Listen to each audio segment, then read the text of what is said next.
भारत के विकास की गति लगातार बढ़ रही है। दुनिया के कई देश भारत से सलाह लेते हैं, भारत की बात मानते हैं, लेकिन इन सब के पीछे की वजह है भारत की विदेश नीति और भारत के विदेश मंत्री का हर दांव। लेकिन चीन ने अपने आप को दुनिया में सुपर पावर मानकर भारत खिलाफ कई कदम उठाए।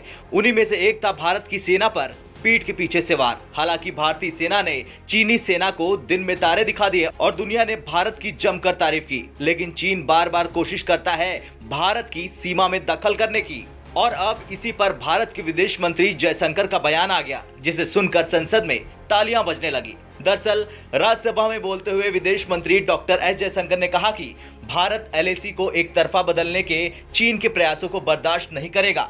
अगर चीन सीमा क्षेत्र में सेना का निर्माण जारी रखता है तो इसका दोनों देशों के संबंधों पर गंभीर प्रभाव और चिंता होगी। यदि वे ऐसा करना जारी रखते हैं और ऐसी ताकतें बनाते हैं जो सीमा क्षेत्र में गंभीर चिंताएं पैदा करती है, तो हमारे संबंध सामान्य नहीं है और मामले की संवेदनशीलता को देखते हुए फिलहाल इसे सैन्य कमांडर स्तरीय वार्ता पर छोड़ दिया जाना चाहिए। तो वहीं जब रूस से तेल खरीदने को लेकर भारत पर सवाल उठ रहे हैं, तब जयशंकर ने बड़ा बयान देकर दुनिया के तमाम देशों के मुंह पर ताले जड़ दिए। जयशंकर ने कहा, हम अपनी कंपनियों से रूसी तेल खरीदने के लिए नहीं कहते, हम उनसे वो खरीदने के लिए कहते हैं जो उनके लिए सबसे अच्छा विकल्प है। ये बाजार पर निर्भर करता है। इसके लिए साझेदारी भरी नीति यही है कि जहां सबसे अच्छा और सस्ता सौदा मिले वहां से खरीदा जाए।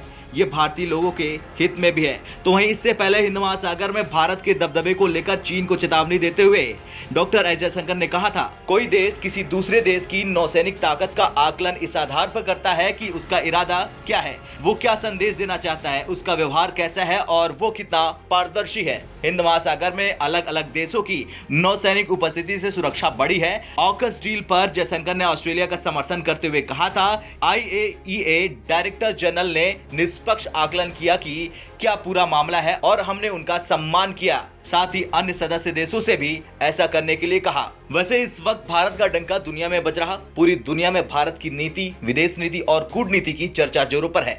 चाहे बात चीन की करें या किसी दूसरे देश की, सभी के सभी आज भारत का साथ चाह रहे हैं। और एक बार फिर भारतीय विदेश मंत्री ने चीन को कूटनीति का वो पाठ पढ़ाया जिसे सुनकर सभी दंग रह गए। और जयशंकर की बात चीन ने नहीं मानी तो अंजाम चीन को अच्छे से पता है। ब्यूरो रिपोर्ट, भारत तक।